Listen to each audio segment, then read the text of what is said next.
Hey guys, I believe this is my first video in this year, so I wish everyone a happy new year. I kinda owe you the previous part, or the previous preview for this session. I believe it's 4, even though by my count it's session 3, but I don't think there is a way for us to get to 1876 without 3 sessions, because the previous session was very, very short. Short in-game time, but I don't know. It might be session 3, but anyway, this is a preview for session 4. But I will have to talk a bit about session 3 because first of all, I owe you about that, and it's closely related to everything that happened in the session. Well, I believe 3, right? So that's the previous one. The preview is for the next session actually, but you will see why this is important. It's a bit hard to make a prediction. Well, it was hard to make a accurate prediction for the previous session because everything depended on other players. There wasn't much I could have done to prevent the outcome or change things, because if diplomacy went bad, then there is just nothing I can do. Now the current situation is Russia, Austria and Germany signed a treaty in 1872, the treaty lasting for 20 years, where Russia is bound to help Austria regain their Italian cores, which is South Tyrol and Venice. In exchange, Russia has a non-aggression pact with both Germany and Austria-Hungary. Also, France sold, I believe, Picardy to Germany in exchange for non-aggression pact, also lasting, I believe, 20 years, but I'm not exactly sure when the treaty was signed. It could have been the treaty was signed in the beginning of the previous session or between sessions, which would have meant that France still had an active treaty with Germany for at least maybe 10 years, maybe 15, I'm not sure. In the case that here is the whole situation. German, Russian and Austrian treaty lasts until 1892. What happened in the previous session was Russia. Well, I actually, you probably aren't aware of the treaty if you weren't watching the stream live last time. So what happened was we won the war against Austria.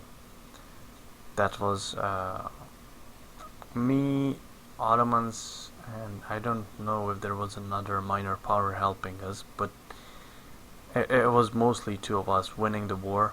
I got all of my cores back. I got, as you can see, South Tyrol, Venice, Istria, Dalmatia, everything from Austria.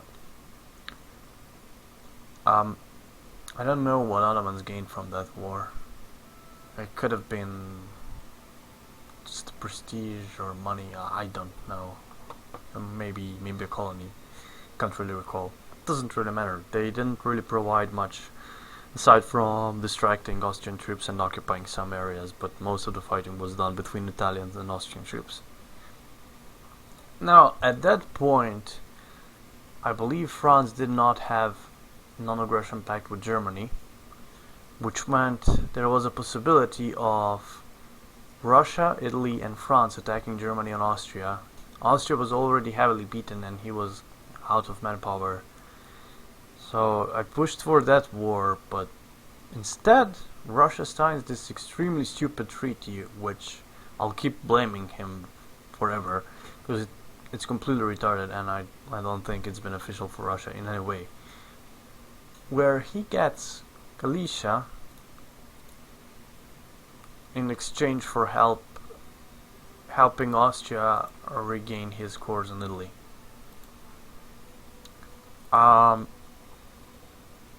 The reasons why this treaty is completely bullshit for Russia and for everyone in Europe aside from Germany and Austria is that That was the perfect opportunity to strike back at Germany and revive France, as Germany had equal amount of brigades, or maybe slightly more than France. He had better tech than Russians, but that doesn't really matter. Italy, my country, was definitely stronger than Austria at that point, so I would have won a war against Austria 1v1. Then France would have been able to hold a front against Germany, and it was only down to whichever front we break first. First of all, Austria-Hungary cannot defend all of his forts over, well, I mean, bordering provinces against Russia. He will be occupied, and either what happens is either Austria gets pushed out of the war because I break the line here, or he just gets sieged from every direction possible. Also, you have to keep in mind that Ottomans can also join that war. No, he can be invaded from everywhere, and there is just no way for Germany and Austria to cover that entire front. Even if they get help from example Spain, which I don't see why would they join that war. Why would they ever care about that? Maybe they get promised some of the French land, but it's very, very stupid plan, because France with just 3 stacks can hold this front line. Doesn't do anything for Spain really. It's just a loss of men for nothing. There is pretty much no way for Germany to win that war. Either way, he gets overwhelmed just by sheer numbers of troops. No matter if Russia at that point had no military tech, which I don't think it's true. If he had no military tech, he still wins, as there is no way they can cover an entire front. There are too many provinces they have to guard against Russia. There are insane amount of provinces they have to guard against France, because Germany decided to annex Netherlands and Belgium. So even if I decide to not push into Austria, I can just divert half of my army to French front and try to make a breakthrough there. And that at least, even if everything goes wrong for us, we get into stalemate where we keep Germany and Austria in the war for a very long time, and then we just win economically. Either way, we win that war for sure. And there is no way for them to win. But okay, so Russia signs that stupid treaty. Now, at that point, I had very few options. I was already heavily behind in colonization, because Russia kept protecting Ottomans when I literally wanted just this Kordofan or Darfur area, so I could colonize into Houseland and get coal from there, but that didn't happen, so I was behind in colonization. Then I struck a deal with Spain, which also kind of punished me, because I had to basically break a treaty, so Spain got pissed. The deal was he gives me Gala so I can colonize this area before Germany and Scandinavia do. That kind of worked out, but what happens is I lose a war to Germany later on, and I lose Gala, so now I have to give something back to Spain. Furthermore, what happened is, now at that point I had to fight Russia and Austria, and perhaps Germany. Now, there are some things to consider in that scenario. You have to keep in mind that at that point I had Istria and I had Dalmatia, which makes my border with Austria far wider. Depending on what Ottomans do, and they will probably give military access to Russia, which means everyone else has military access in that war. I cannot guard Dalmatia, there is no way. I can maybe try to cover Istria and South Tyrol and Venice, but just for the sake of explaining further things, let me transfer this to Italy, so you can see how it actually looks like the front line. 769.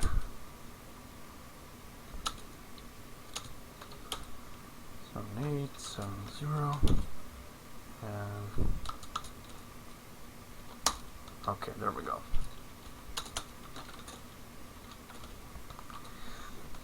Now, imagine defending this front. If you get attacked by at the same time in Fiume, Postojna, Gorizia, and for example Udine, you would not be able to reinforce any of these three battles from, for example, Venice or Udine, because there are ongoing battles over there.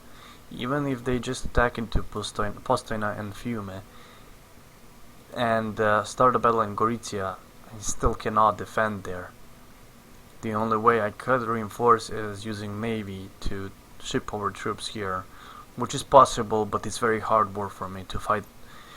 So the idea was that I try to delay them from winning the war for as long as possible. However, I was down on money, so I didn't fund my troops in the beginning of the war, and it did slightly ruin my basic idea of making that war last as long as possible, because I knew Austria was going to lose some battles, which means the war score will be negative on their side.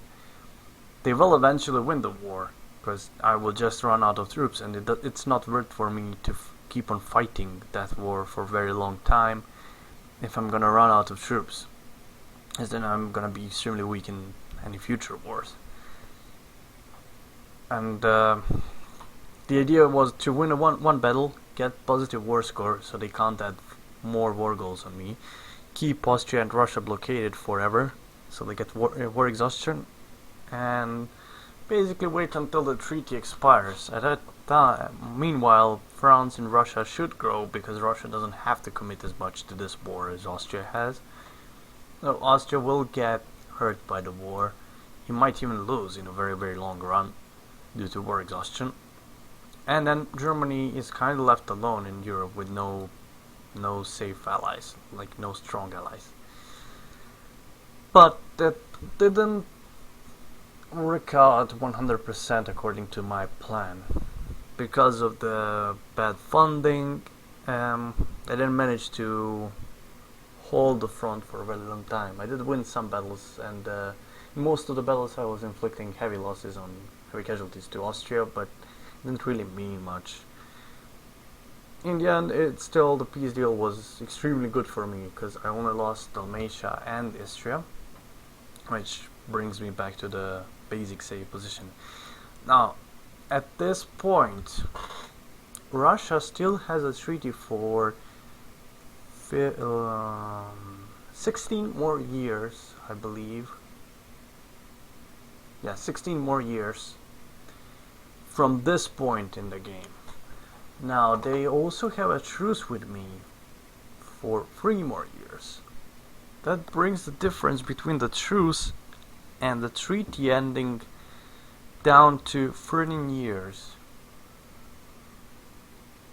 which means they could, in the best case scenario, fight a war while treaty is still on, or actually they can fight 2 wars while the treaty is still in power, at most. In the best case scenario, they can only get to fight 1 war if I keep them in the war for a very, very long time. And here is where diplomacy comes into play. Basically, Russia has no interest in helping Austria once the treaty is done. The treaty says that Russia has to help Austria regain the cores, but it doesn't guarantee that Russia has to win the war for them. So, if Austria is not able to win wars against Italy and regain those cores from Italy, Russia is not breaking the treaty. Which means at the end of the treaty, if Russia is still in war with Italy, they can just wipe peace out. There is nothing saying that they have to keep fighting. Because the treaty is not bound to sessions, it's actually bound to in-game time. Now, the idea was, at this current situation, try to get France and UK to sphere Switzerland, take it from German sphere. UK was willing to help me, but not if I was completely outnumbered and completely outflanked. Um, Now, if this doesn't work out, because Germany currently has full control of Switzerland, there is a backup plan. Since France has a treaty with Germany, non-aggression pact, France could just attack Switzerland, annex them, because France has no infamy, right? There, 1.6 infamy, that's nothing. And there is very little land that France can expand into. Switzerland is actually not a bad land for them, because they got a lot of pops, and they make German border far wider. So Germany has to cover all these provinces, while France has only Zurich to guard. Okay, because he's kind of my ally, right?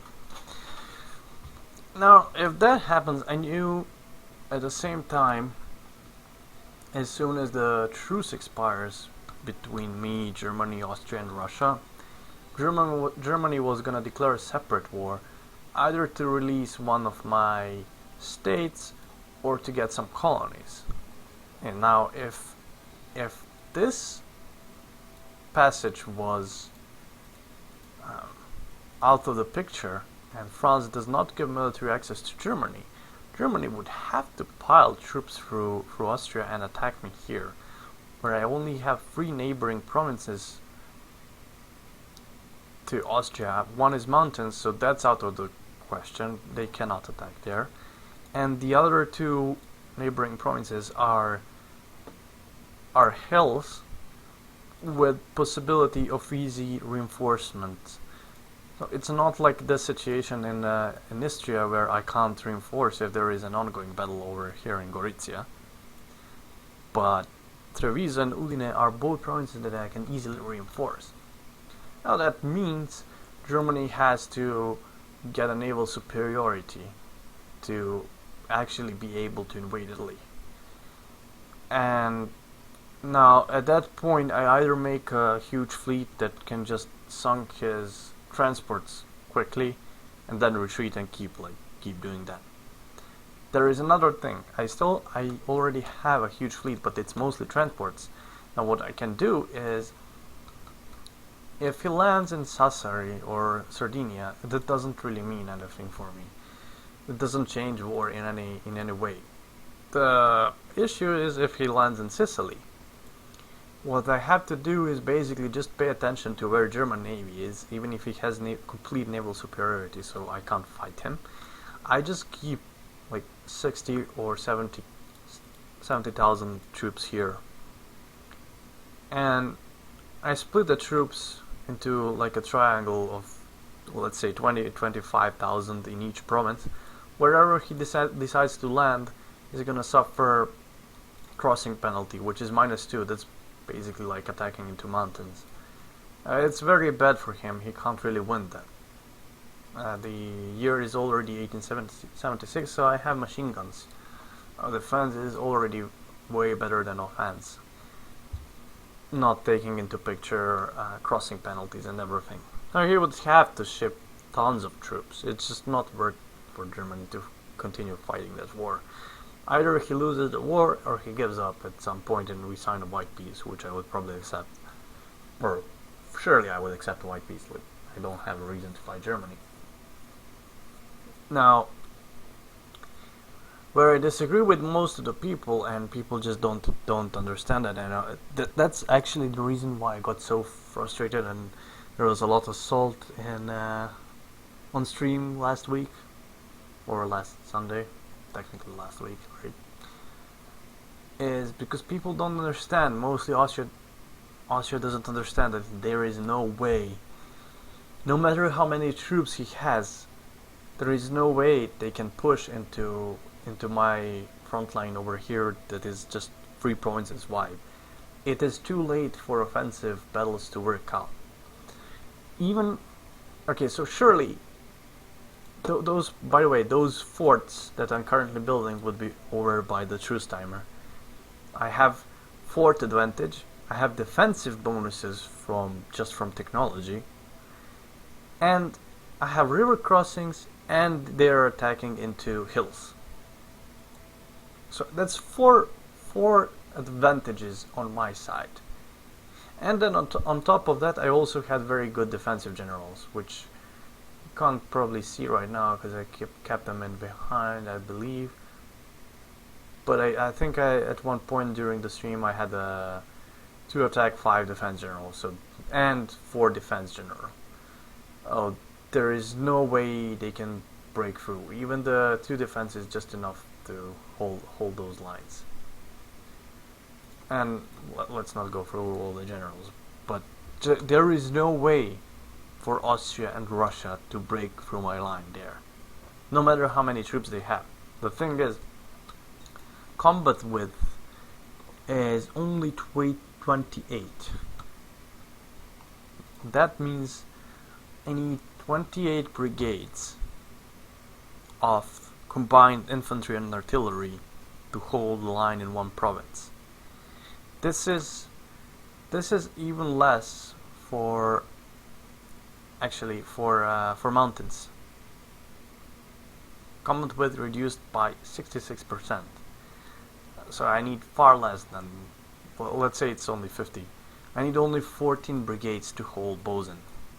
And then in worst case scenario, I need 28? The combat width?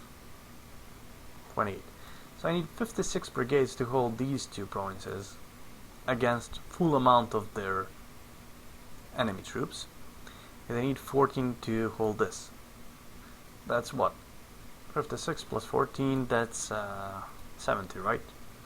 70 brigades. I currently have 145. I don't need so many brigades to reinforce. I need only 100 brigades to completely seal this off with reinforcements. So even if at some point I get heavy losses due to them rolling 9 and I roll 0, at that point they will still probably inflict same amount of casualties, like to my side because of defender bonuses. But even in that scenario, I have enough troops with just 100 brigades to reinforce all the time, and just simply because they have more troops, so they cycle more of their brigades in and out of the battle, they get less experience per unit. So my shared experience is much higher on my units, which means as the further the war goes on, my troops become much stronger and they take less casualties.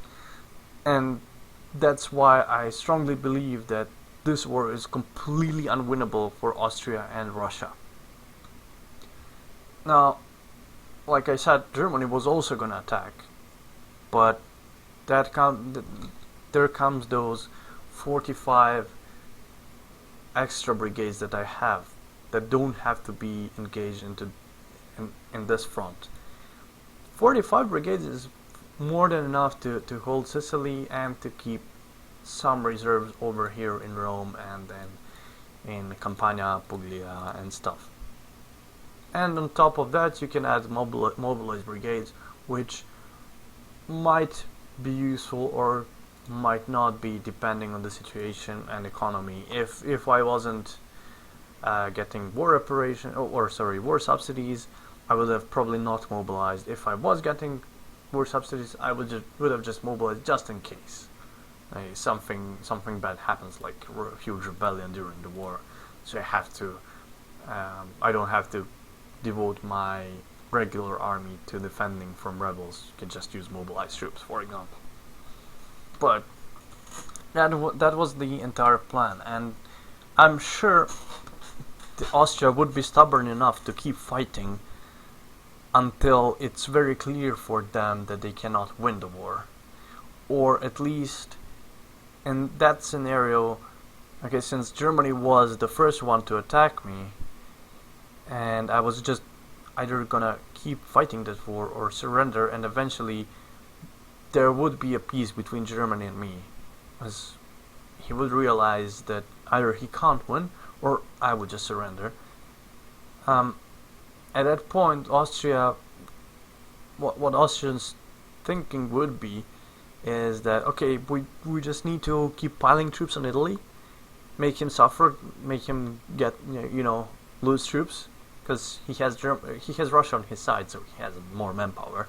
So if I keep trading 1-1 or 1-2, it's kind of efficient for them, right? Even though that wouldn't be the case. There is no way I trade 1-2. I would trade at least 1-5. And his thinking would be, okay, I just need to hold out in this war and wait for German help, because then Germany will join us and we'll crush Italy. Now, that scenario comes into play when the war is very long, and then the very important thing is the truce timers. I have 3 years truce with Austria. That means once the truce runs out, I have 13 years remaining on Russian treaty. If the war lasts, if, for example, Germany attacked for colonies, I would have just surrendered right away to Germany. Okay. And he couldn't have added much more. He couldn't have added any states. He might be able to, I don't know, add Crete or something stupid. Doesn't really matter. At that point, I get a 5-year truce with Germany. So Austria at the same time, or almost the same time, declares war on me. Now, the treaty was signed 1872. I have a truce lasting until 1879, so that's 7 years. 13 years remaining on the treaty. If the war lasts for 5 years, Germany joins. I just have to hold out. Like, the war is already going for 5 years, and that isn't excluding the case that there is a possibility that I can just get 100% war score on Austria and just clearly win the war. At which point I would be adding cut down to size on Austria, and I probably wouldn't ask for any of my cores, because that makes my, like I explained earlier, that makes my front wider. So I don't want that. And in that scenario, it doesn't get help from Russia in the next war. So the worst possible scenario is that I lose 1 corps, maybe 2. And then the treaty expires. We have crippled Austria. I lost 2 corps, but it's not a big deal. And we have completely healthy France, and probably Russia that has suffered very little in the Italian war, because he doesn't have to commit, he just has to help, like send some troops. And we still get into that point where our triple alliance between France, Italy, and Russia is much stronger than Germany. Germany and Austria, okay? Because Austria is just crippled. There is nothing Austria can do. Especially if you cut them down to size, then it's that sentence to Austria, basically. Now, that was my plan. I had some minor backup plans on what to do if, for example, Germany goes for Puglia, releases it, then just before the truce runs out, I declare war on Puglia to reconquest it. Germany would have to join, it would be a separate war. So Austria still cannot get help from Germany in the current war, and that war goes on, and either he loses the war or he stays in the war for 15 years, something like that, which benefits me again, because he's getting war exhaustion. He's gonna get full blockaded. I'm not gonna get full blockaded by Austria and Russia for sure. And that was my idea. Okay, so I knew that if diplomacy goes any other way, I was probably just gonna lose, because there is no way I can hold such a big front. There was also a possibility to win even if Germany joined them and France didn't go for Switzerland. There's still some hope of holding this front line that is 3 provinces wider.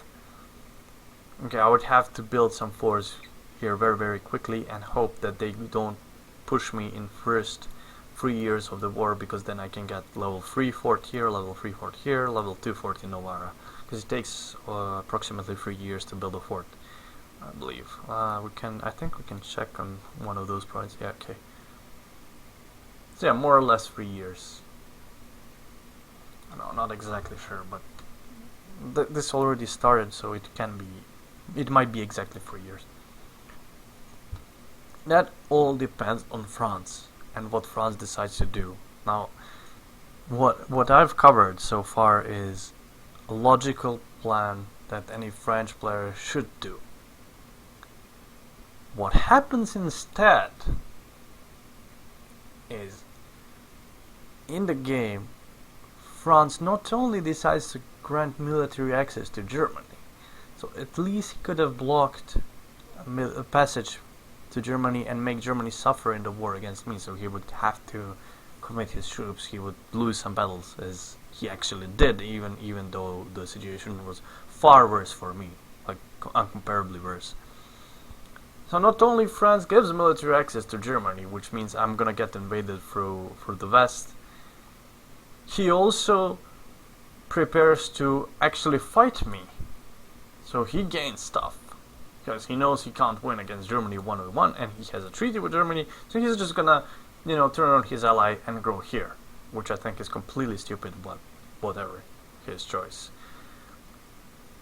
Now, in the session, what happened was, okay, so I decide, well, there are 3 wars that I'm gonna fight. One is against Germany, the second one is against Austria and Russia, the third one is against France.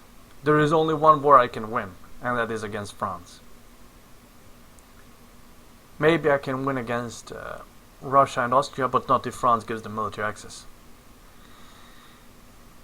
Now, France is still stronger than me in that situation, because I would be losing war to Germany, I would be losing war to Austria-Hungary. I would have to surrender those 2 wars, so I would be losing states or colonies in those scenarios. Now, the far worst thing happens is actually Gurren goes for one of my states, one of the most populated states that I have. I lose tons of troops. I actually started fighting Germany first, because he was the first one to declare war, and he could have, if I immediately peaced out, then I might have had to fight Germany once again, because he could have joined on French defense if he allied France before I attacked France. So what happens is, I have to wait until my justification on France is done, so Germany cannot intervene in their war and help them. Then the same thing for Austria. I have to wait until my justification on France is done, because I need to peace out with Austria and Russia, so I get truceless with them. And by that time, I'm already kind of crippled. Now, the funny thing is, okay, so I get British support for the war against France, because Grimlord hates Joby because of the stupidity he did in the first 2 sessions. And what happens is, okay, so Britain starts invading France, but he doesn't fight any battles. France pulls all of his troops against me, and then he loses there, even though my economy is crippled, my manpower is down. I had to fight both Germany and Austria just to prevent them from adding tons of war goals on me, because I couldn't have peaced out immediately, like I explained earlier. And France still loses the war. Okay, and I got, I believe, Provence and, I don't know, some random province over there, or state over there.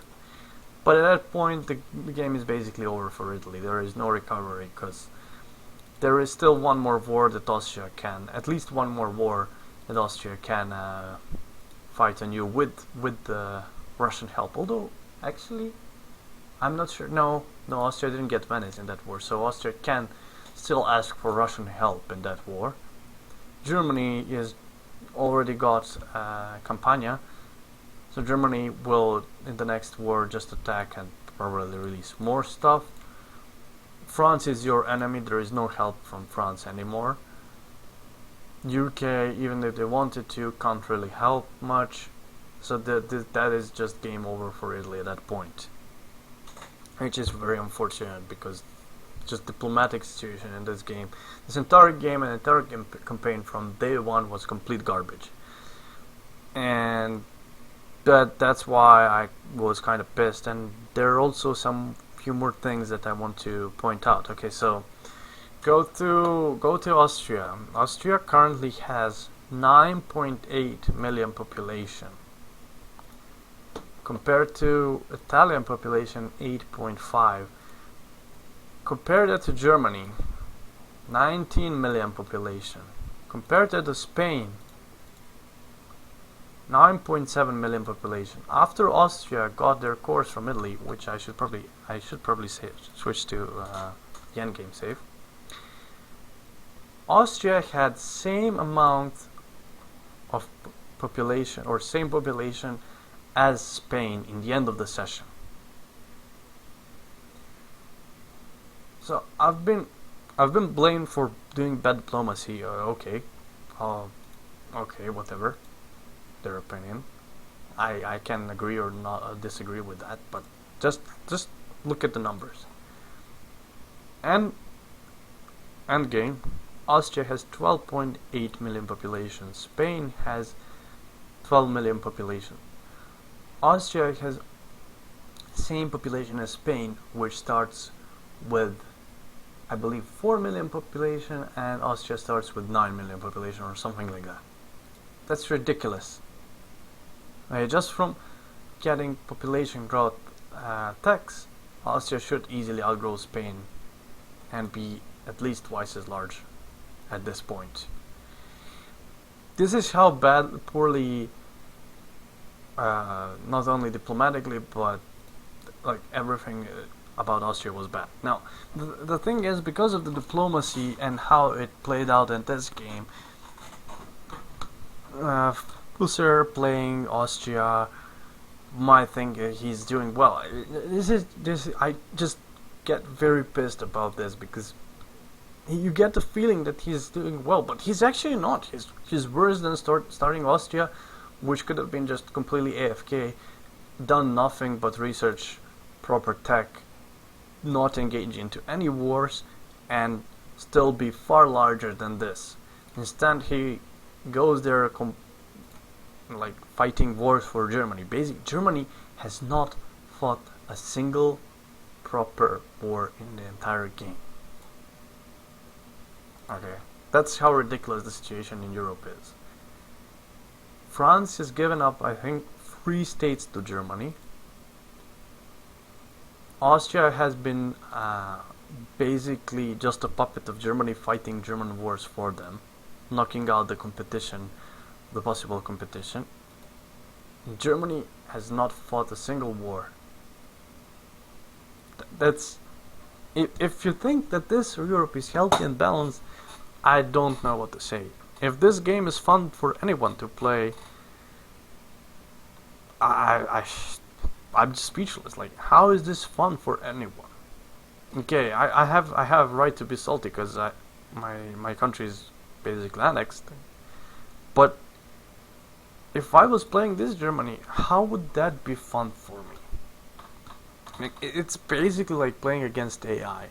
Just that in this scenario, French AI actually does more damage to Germany than the French player did. He wouldn't have given military access to Germany to invade Italy, which would have made Germany fight an actual war.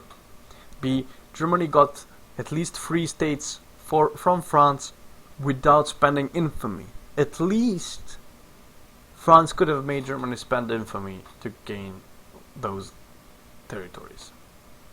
The Germany only fought wars against Netherlands and Belgium to annex them. He even got colonies. And here's the thing: at this point, it's very clear that Germany or the Gurren is a game winner because he's gonna get the most points. I don't know if anyone can compete with with his points at the moment. Maybe Spain can. Maybe Spain. Okay. This Kevin did a good job of industrializing Spain, and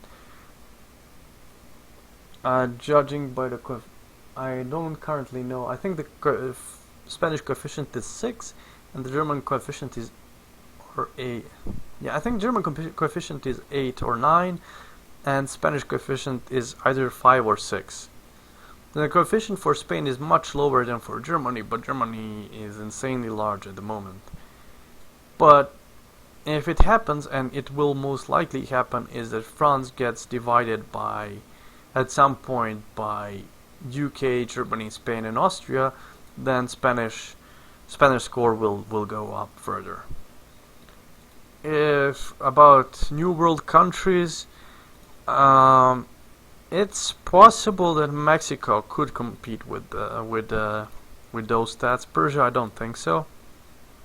USA is dead, so he's completely out of the picture.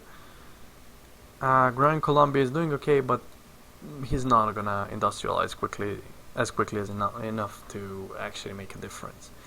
Now, because of the situation here, where Gurn is either number 1 or number 2 in this game, he does not have to do anything drastic, which would be fight a war against Russia or fight a war against UK, even though potentially he could. First of all, there is no way Germany. I don't want to discover any possible plans for Germany, whatever. I mean, that's a bullshit move, because I know he can't lose a war to Russia and UK, okay, or any potential alliance bloc. For example, Spain, France, and Russia against Germany. Germany won't lose that. I don't want to discover yet why, if that actually happens, because that's the only way to make the game interesting, is for Germany to encounter a huge alliance bloc. And I don't want to reveal why that war is most likely unwinnable for anyone going against Germany. But there are some very important points why this is the case. The second thing is German Navy can compete at this point with British Navy. Okay, Germany has quicker build-up for navies. He has better industry, which means he can produce more ships. Oh wait, no, that's Greece. Okay, Germany.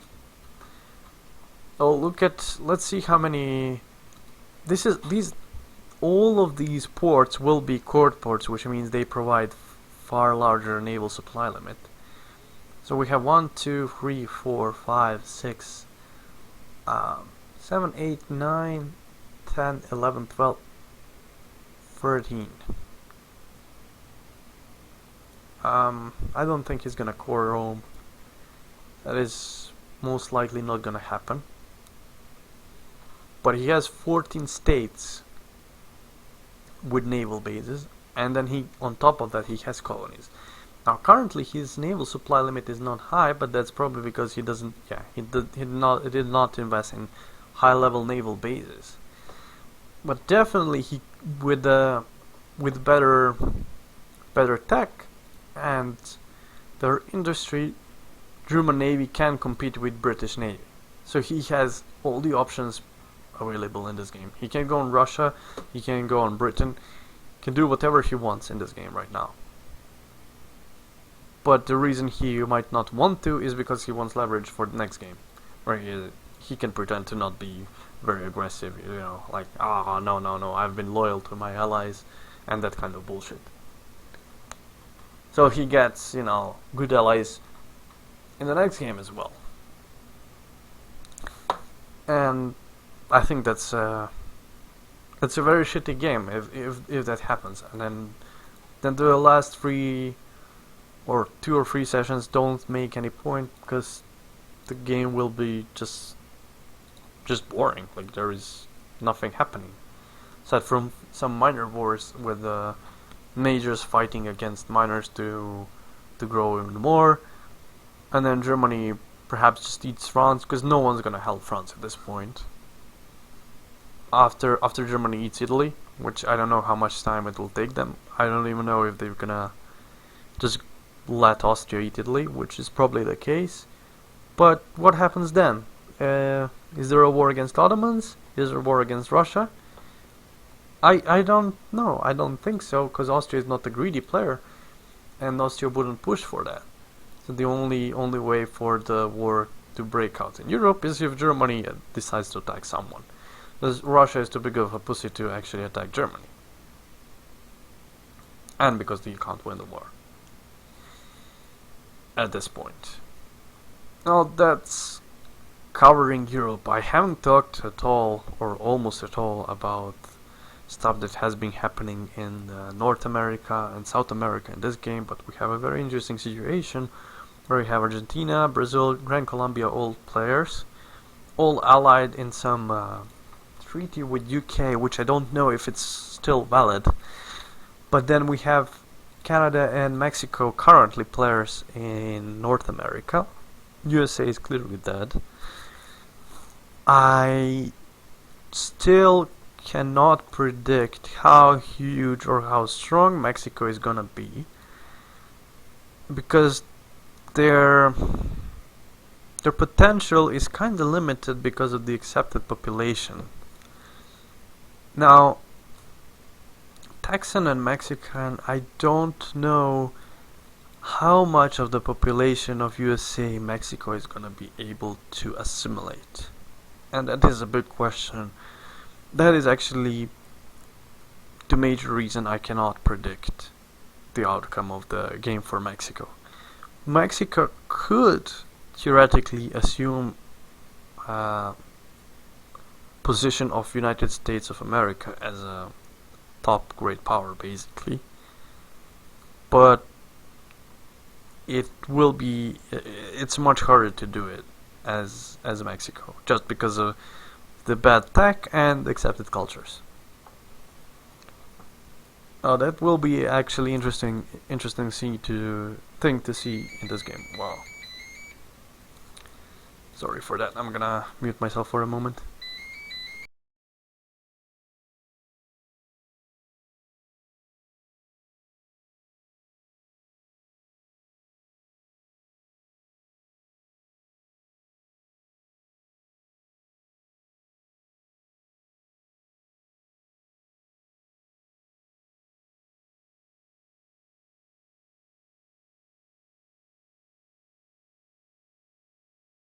Okay, sorry for that phone.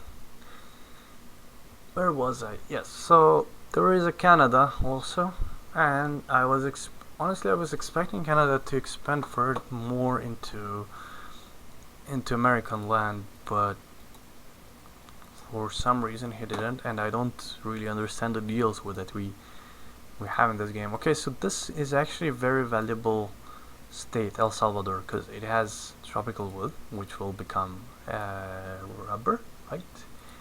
And it has coffee, which means Canada can't go full laissez-faire, as their population will be very happy. Now, Canada doesn't really have much prestige. If I was playing Canada, I'd probably have gone for prestige tax, because Canada, you don't really have to commit to fighting USA. You only need reforms and some healthcare, but it's not as essential as for other countries.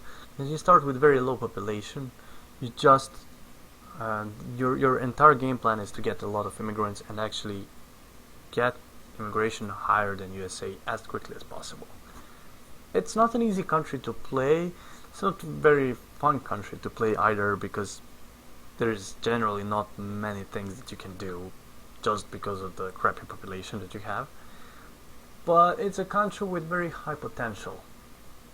They start with decent literacy, they start with solid reforms, they assume British reforms. Actually, I've had to nerf them, because when you release Canada in the base game, they have same immigration as USA, which shouldn't be the case. And the reason was they actually start with more reforms, because UK in the base game, I believe, has better reforms than USA in the very, very beginning of the game. Have I unmuted my mic? Yeah, I did. Okay. And yeah. So Canada still has to do some shenanigans about getting their reforms. Now, as for Brazil, Gran Colombia, Argentina, it seems like Brazilian industry is just not capable of competing with Europeans. It's very questionable if Brazil can actually win a war against any major European power or even minor European powers at this point, just because of the very one-sided industry. If we go to RGOs, you'll see a lot of grain, we'll see a lot of fruit, some cotton, tropical wood, which is their best product, but we don't see any steel, any coal. All of those reserves are in Chilean land, which they even have gold, they have iron, and they have some coal. It's not amazing, which makes also this part of the, well, Brazil actually got that, but it's still not amazing. It's only one province. This is wool, which makes Argentinian position slightly more valuable. But then also Argentina is in a British sphere, which screws up their position. If Gran Colombia can snatch up some nice islands from Spain here, Puerto Rico, Cuba, maybe some deals with UK, get Jamaica for example, then they can be very powerful, but I still don't think they will be able to surpass, for example, Ottomans, or there is no way they can surpass Spain. They might be able to compete with Ottomans or Scandinavia. Scandinavia will fall off, okay, because they're number 6 right now, but that's mostly and almost only because of their very high prestige. They're number 2 in prestige right now, but as the game goes on, prestige gets basically inflated, because if you lose a single great war and you have very high prestige, you will lose insane amount of prestige compared to countries that aren't in the war, and the winner will get a lot of prestige, but that's not as amazing as the loss of the prestige on the losing side. That's why I don't think Scandinavia will be able to remain number 6 or something as high as that. Also, keep in mind that prestige is reduced. The total amount of prestige is reduced when calculating the rankings at the end of the game. Now, Persia was in an interesting spot, but they failed to get some strategically important positions here in India, which now puts them in a very bad spot, because yes, they are not a target of UK right now, but they don't have anything to make trades with. If they had, for example, Makran and Kalat, which is this area over here, those mountains, they could probably trade them for some land that is far better, but is less strategically important, because now UK has all of these mountains, which means, well, sorry, India cannot be invaded from Persia, as Persia was basically a Russian puppet for most of the game. But with those mountains secured and just the top of the navy, top in the navy, it's very hard to invade UK and India.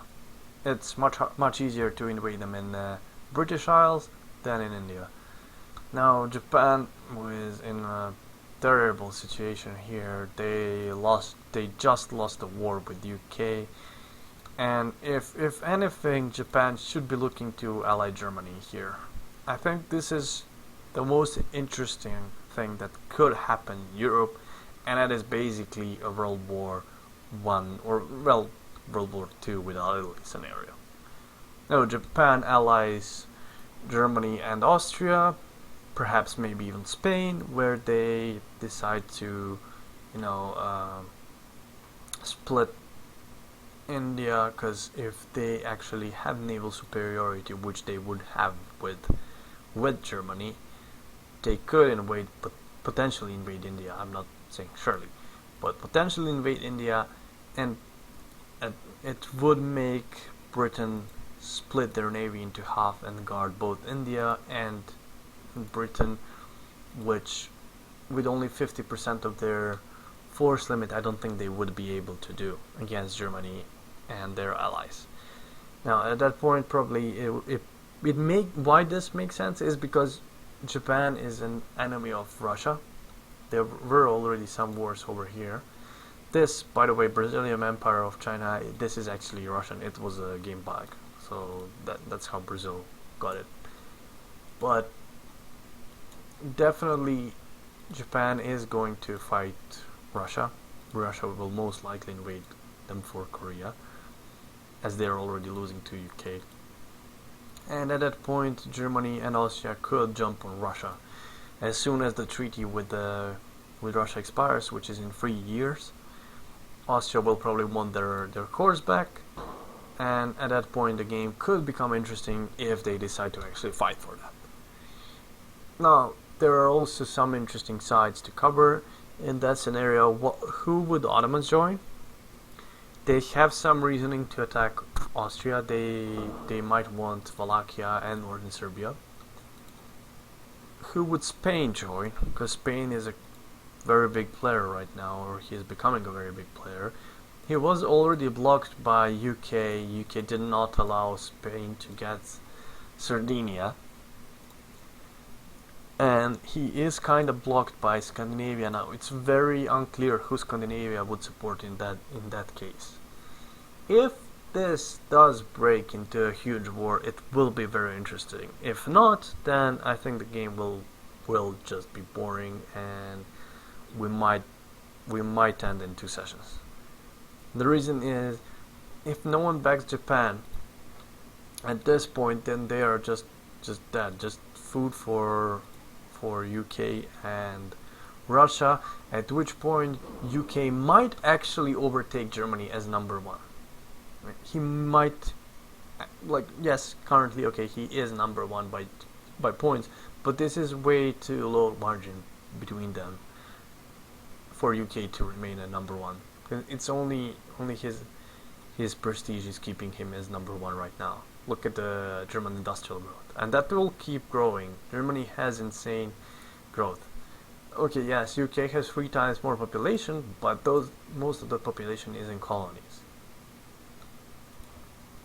And at that point, if there are no wars, I'm not saying, I'm gonna push for the end of the game because my country is killed and stuff like that. No, if there are no wars, logically we're gonna go on higher speed. It will be probably 3 or maybe even 4 if everyone can keep up, and the game will just naturally end by probably 1920, 1925. If we see that everything that is going to happen in the game is just people, grow, then I don't see a reason for entire session to be played out when there is actually nothing happening. I mean, no PvP wars or no huge diplomatic shenanigans. If people are just growing, then I don't see a point in wasting another 4 hours on that. Now, there is also something that I need to mention, is that we are probably going to have a new player on Russia from this session, actually, I believe. Sneaky, I think he said he had something to do on university or something. In any case, I don't know who will take over and if that will change diplomatic stand diplomatic stance of Russia, but that might spice up the game a bit. My predictions for the next session is still I might be completely off the target if an aggressive player takes over Russia. So they wanted me to take over Russia, but no, I'm not taking over Russia in this game. Even though that would probably be that could be good for the game because it will make it more interesting. I'm just aware that Russia, at the with the current position, and with their current alliances, there is no way they can win a war against Germany and Austria. And I'm personally, I wouldn't have played Russia in the same way. It's you. If you don't fear Russia as Germany, then I think you're a fool. And if Russia doesn't exploit that situation, then he's even bigger fool. The biggest thing is in early game, in the very first session, Russia has a huge lead on everyone else, as they have the largest standing army. If you don't exploit that fact just by threatening people and making them into giving you some concessions, then you are not playing Russia properly. Instead, what Sneaky did in this game, he didn't want to commit to the war, and he wanted just to peacefully grow, get some research points tax, and educate his population, get population growth. But the thing is, you can still do all those things during the war, because you don't have to commit to military tech, because you just have so many troops.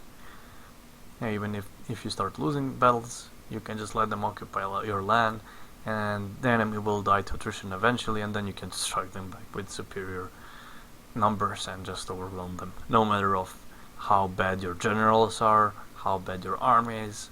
But all in all, I just don't see the fun of playing Russia at this stage. But that's it.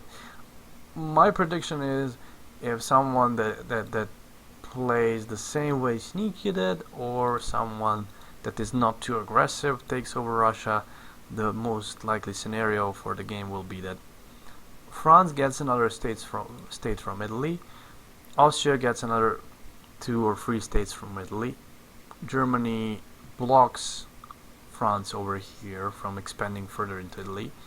Once the truce is over, or the treaty ends up between France and Germany, Germany will push for another treaty where France just gives up the land.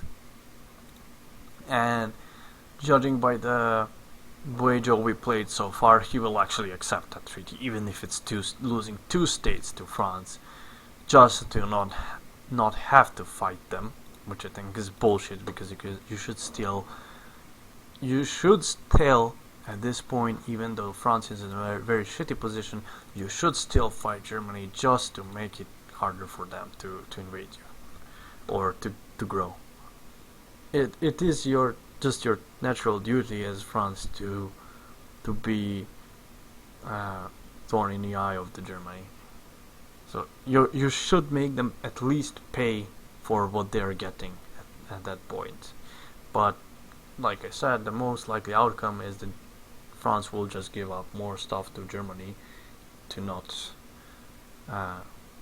aggravate them and not having to fight them, at which point it becomes impossible for anyone to fight Germany. So even if the alliance between UK and Russia is formed, realistically, if Germany and Austria don't make any major mistakes, you're not gonna win the war. There is a slight possibility of them losing the war, but only if Gurn makes huge mistakes, which sometimes he does, but I don't think it's gonna happen in this game. But we'll see. As for my game plan, since I'm playing Australia right now, I don't like the situation Australia is in. I can't remember who played Australia in the beginning, and I can't remember if the Australia was played by AI for, I believe, 2 sessions, but not consecutively. So I think the AI was in the second session and in the previous session, the beginning of it. But the original player is not coming back, so I'm taking over Australia.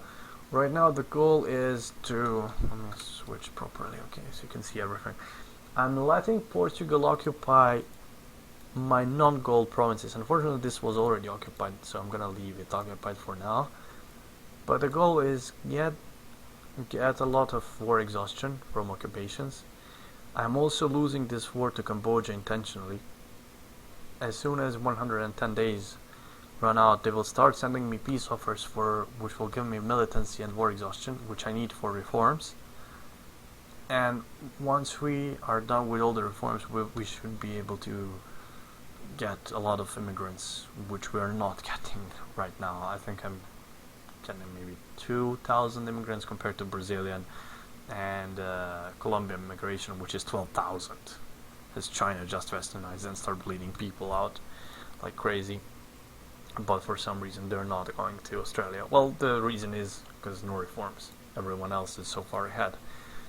Unfortunately, Australia doesn't have really good RGOs. They have very little coal, only 3 provinces with very low population. They have only, I think, 1 or maybe 2 iron provinces, again with very low population. And keep in mind, those provinces with good RGOs with gold are all deserts.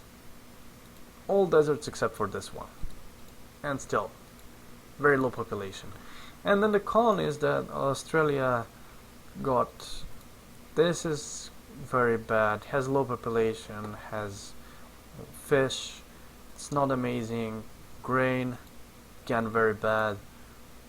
I'm getting Portuguese Timor from them right now, but still, yeah, it's scraps, really scraps.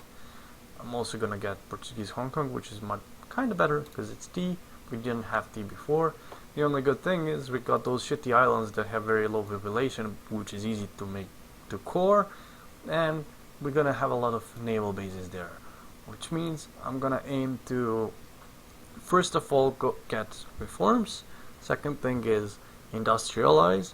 We do have okay industrial score right now, but that's gonna be insanely dependable on how many immigrants we are gonna get, because all the Chinese are gonna go to Australia if I manage to get all the reforms. And then finally I'm gonna look to make a major navy and see if I can get some concessions in exchange for help in some huge wars that I hope will come, which would make a game more interesting. But we'll see what happens on Sunday. I'll definitely be streaming that one, so if you're able to, try to catch up. Anyway, guys, thanks for watching. This was a bit of a longer video because I had to cover more stuff, and the next game will probably have some sort of a draft system where higher ranked players from the previous game will actually get first picks. Oh, that should in theory make game more interesting and more balanced, but we'll see how it works out. Anyways, thanks for watching, have fun, see you on Sunday.